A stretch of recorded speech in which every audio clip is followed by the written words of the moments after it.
안녕하세요. 오늘 여러분과 함께 깊이 파고들 주제, 바로 유커의 귀환입니다. 중국 단체 관광객, 그러니까 유커가 다시 한국을 찾기 시작하면서요. 우리 관광시장에 정말 큰 변화가 예상되는데요.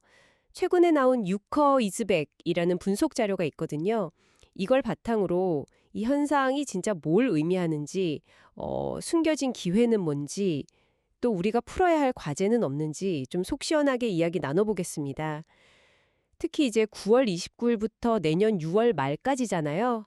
한시적이긴 하지만 중국 단체 관광객 무비자 입국 정책, 이게 딱 불을 지폈죠? 그래서 오늘 저희 목표는요, 이 자료를 통해서 단순히 와, 사람 많이 온다 이게 아니고 이게 우리한테 어떤 의미인지, 뭘 준비해야 하는지 그 핵심을 좀 같이 짚어보는 겁니다. 자, 그럼 본격적으로 시작해 볼까요? 자, 드디어 문이 다시 열렸습니다. 이 유커의 귀환, 왜 이렇게 시장이 들썩이는 걸까요? 역시 가장 큰 건 아까 말씀드린 그 무비자 입국 정책이겠죠? 네, 그게 뭐 가장 직접적인 계기인 건 맞습니다. 근데 그 배경을 좀 보면요, 몇 가지 흐름이 더 있어요.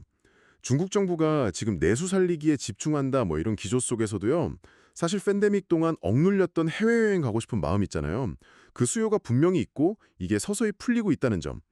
그리고 또 하나는 좀 경색됐던 한중 관계 개선에 대한 기대감. 그 소위 한한령이라고 하죠. 한류 콘텐츠 제한 조치 같은 거요. 이게 좀 완화되지 않을까 하는 그런 기대감도 작용하고 있고요. 이런 여러 요인들이 맞물리면서 단순히 문만 연 게 아니라 뭔가 생각보다도 빨리 회복될 수 있겠다. 이런 기대감이 생기는 거죠. 그렇군요. 그러니까 단순히 정책 하나 때문이 아니라 복합적인 요인이 있다는 말씀이시네요. 이 분석 자료를 보니까요. 수혜 업종으로 항공, 호텔, 카지노, 면세점, 화장품, 심지어 의료리기까지 와, 범위가 꽤 넓어요. 파라다이스, GKL, 롯데관광개발, 대한항공 이런 구체적인 기업 이름까지 나오고요. 표면적으로 보면 이런 기업들이야 당연히 직접적인 수혜를 입을 것 같은데 혹시 이 분석에서 우리가 좀 놓치기 쉬운 아니면 더 주목해야 할 만한 그런 기회의 지점 같은 게 있을까요? 좋은 질문이신데요. 물론 지금 말씀하신 그런 산업들, 직접적인 매출 증가는 당연히 기대되는 부분이죠. 근데 이 분석이 더 재미있는 건요. 단순히 그래서 누가 돈 버는데 여기서 끝나는 게 아니라 이 기회를 통해서 한국 관광 산업의 어떤 그 구조적인 변화나 뭐랄까 체질 개선이 가능할까? 이걸 묻고 있다는 점이에요. 예를 들면요. 그냥 예전처럼 쇼핑만 막 하고 떠나는 그런 패턴 말고요.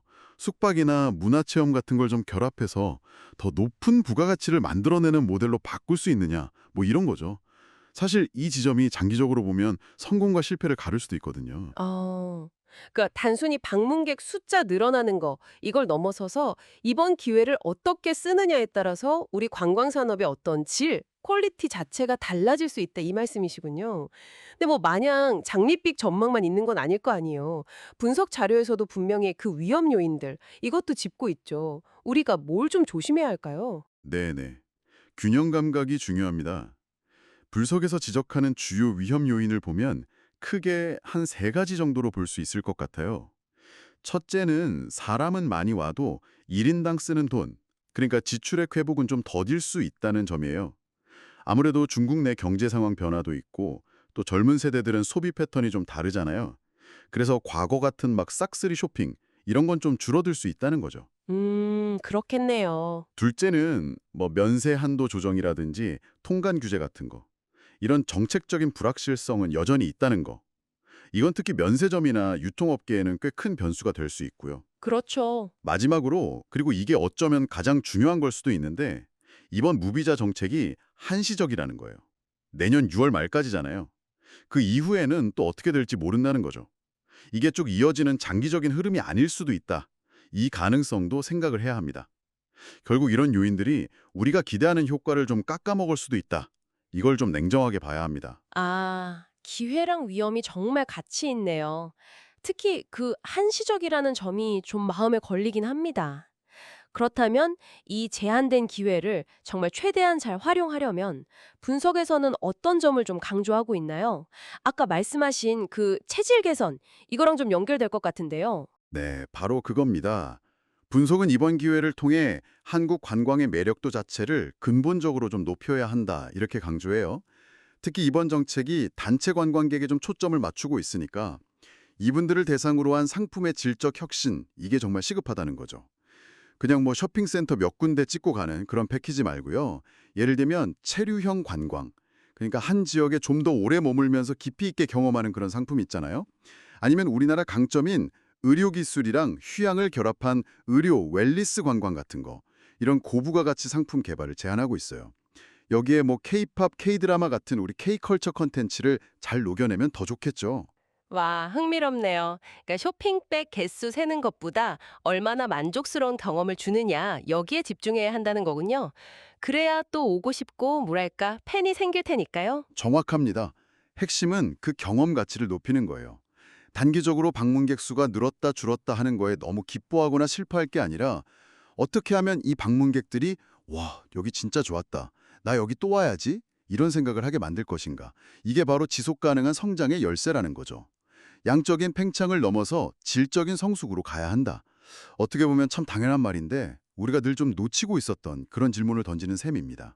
그런데 말이죠. 이렇게 좋은 기회가 왔고, 뭘 해야 할지도 대충 이제 알겠는데, 여기서 분석이 아주 그냥 따끔한 지적을 합니다. 바로 우리의 준비 상태에 대한 문제 제기인데요. 이거 듣다 보면 좀, 심각한데? 싶을 정도예요. 10월 초에 있잖아요. 그럼 정말 많은 관광객이 올 거라는 게 불보듯 뻔한데 기본적인 준비가 너무 안 되어 있다는 거예요.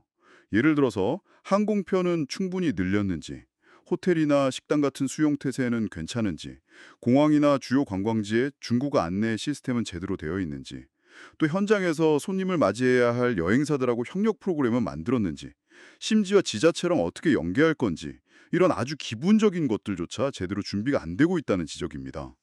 와, 듣기만 해도 좀 아찔한데요? 이게 뭐랄까, 월드컵 본선 진출은 했는데 정작 선수단 구성이나 훈련 계획은 전혀 없는 팀 같은 느낌인데요. 앞에서 말한 뭐 체류형 관광이니 의료 관광이니 이런 좋은 계획들이 다 무슨 소용인가 싶기도 하고요. 그렇죠.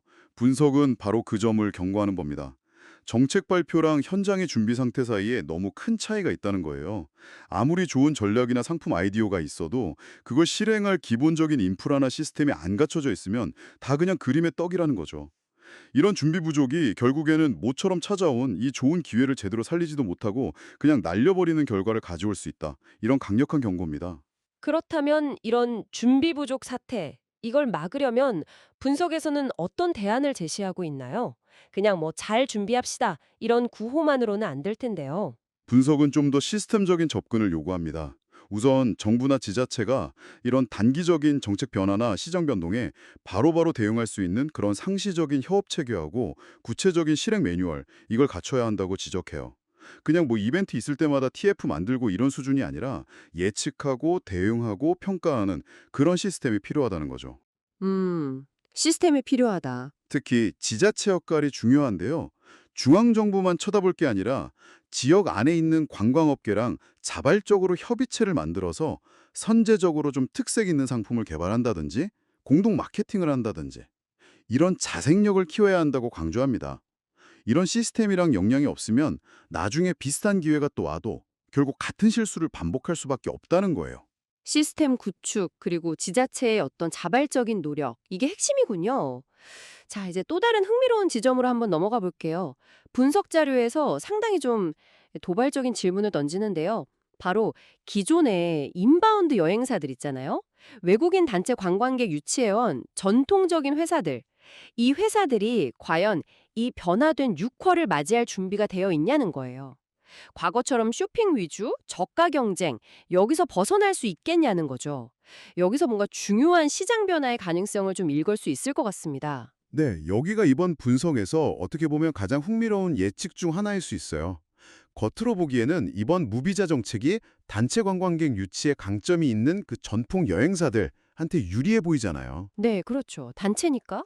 근데 분석은 오히려 이번 기회가 온라인 여행사, 즉 OTA죠. 온라인 트래블 에이전시. 이 OTA 중심으로 시장 구조가 재편되는 그런 전환점이 될 수도 있다고 보고 있어요. 단체 관광객인데 OTA 중심으로 재편된다고요? 그건 좀 의외인데요? 보통 단체는 여행사가 다 조직하고 그러지 않나요? 물론 뭐 전통적인 방식의 대규모 패키지 단체도 계속 있겠죠. 근데 중국 안에서도 여행 트렌드가 계속 바뀌고 있거든요. 단체라고 해도 좀 소규모 그룹으로 움직이거나 아니면 온라인 플랫폼 통해서 정보를 얻고 숙소나 뭐 액티비티 같은 걸 직접 조합하려는 수요가 늘고 있다는 거죠. 특히 젊은 세대는 더 그렇고요. 근데 OTA는 이런 개별화된 니즈를 충족시키는데 강점이 있잖아요. 데이터를 기반으로 해서 맞춤형 상품을 추천해주고 예약이랑 결제도 간편하게 처리하고 심지어 여행 끝나고 피드백 관리까지 가능하니까요. 아, 그러니까 단체라는 이름은 같아도 그 내용을 구성하고 예약하는 방식 자체가 디지털 플랫폼 기반으로 빠르게 옮겨갈 수 있다. 이런 이야기군요. 와, 그럼 전통 여행사들은 좀 긴장해야겠는데요? 그렇습니다.